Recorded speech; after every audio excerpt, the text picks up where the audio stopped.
শুধু দর্শক মণ্ডলী, আমাদের স্টুডিওতে আমরা এমন একজনকে আমন্ত্রণ করছি। তিনি আমাদের অতি জনপ্রিয় একজন, হয়তো সবাই ওনাকে চেনেন সোশ্যাল মিডিয়াতে।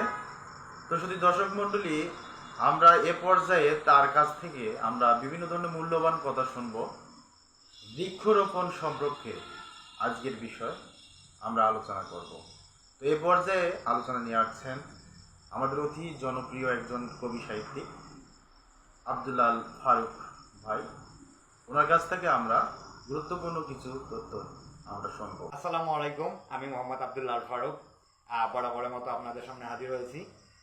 আজকে হাজির হওয়ার উদ্দেশ্য হচ্ছে যে আমার বিশেষ করে বলবো যে আমার ওই যে যুবক ভাইদের উদ্দেশ্যে কিংবা যারা ইয়াং জেনারেশন আছেন, যুবক, তাদের উদ্দেশ্যে আজকে আমি লাইভে আসা বা আপনাদের সাথে কথা বলার জন্য আমি মূলত আসছি।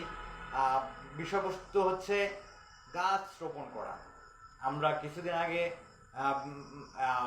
যেটা হচ্ছে গ্রীষ্মকালের কথাই বলি, প্রচণ্ড গরম ছিল, যা বাংলাদেশের তাপমাত্রা ছিল হচ্ছে 42 ডিগ্রি, কোথাও কোথাও আবার বেশি ছিল। দেখা যায় যে আপনার পঞ্চগড় কিংবা হচ্ছে আপনার ওটা হচ্ছে দিনাজপুর কিংবা হচ্ছে আপনার যেটা উত্তরবঙ্গ, আমরা মূলত যেটাকে রংপুর উত্তরবঙ্গ বলি, সে উত্তরবঙ্গে এই তাপমাত্রার চাইতেও আরও হয়তো বেশি ছিল। কিন্তু দেশের নানা স্থানে নানাভাবে বিশাল তাপমাত্রা ছিল, যাতে আমরা অতিষ্ঠ ছিলাম।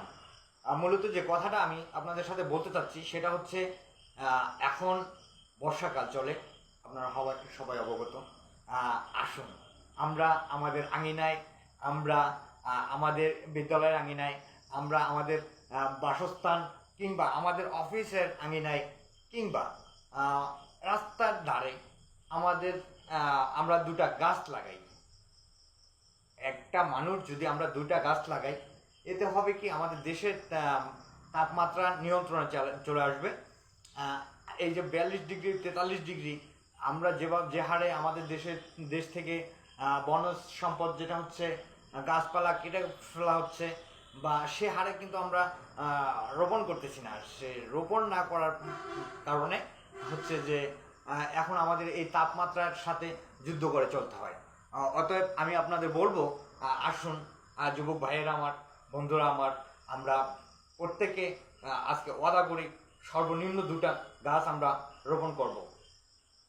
এক্ষেত্রে আসি, আপনার গাছ রোপণ করার জন্য যারা যুবক ভাইয়েরা আছেন গ্রামগঞ্জে, আপনারা ফ্রেন্ড সার্কেল আছেন অবশ্যই 5 জন 10 জন, আপনারা হর্টিকালচারে যান। যদি আপনাদের এই চারা গাছ কেনার সামর্থ্য না থাকে কিংবা আপনাদের এটা কোথায় পাবো, কি করব, সেক্ষেত্রে আমি বলবো আপনার পার্শ্ববর্তী কৃষি অফিস, উপজেলা কৃষি অফিস কিংবা হর্টিকালচার, এইসব জায়গায় গিয়ে অফিসারদের সাথে পিওসও, তারপর হচ্ছে অ্যাপেক্স যেটা বলা হয় কৃষি কর্মকর্তা, ওনাদের সাথে পরামর্শ করেন সৎ কাজের জন্য, যে আমরা দুটা গাছ রোপণ করব বা আমরা কিছু গাছ আমাদের আঙিনায়, আমাদের বিদ্যালয়ের মাঠে, বিভিন্ন জায়গায় আমরা রোপণ করব।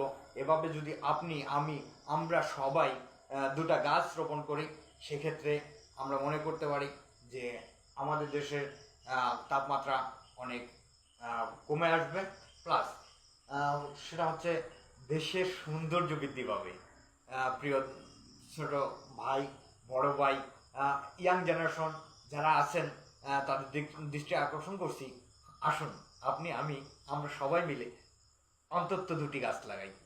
সবাই ভালো থাকবেন, ধন্যবাদ, আসসালামু আলাইকুম।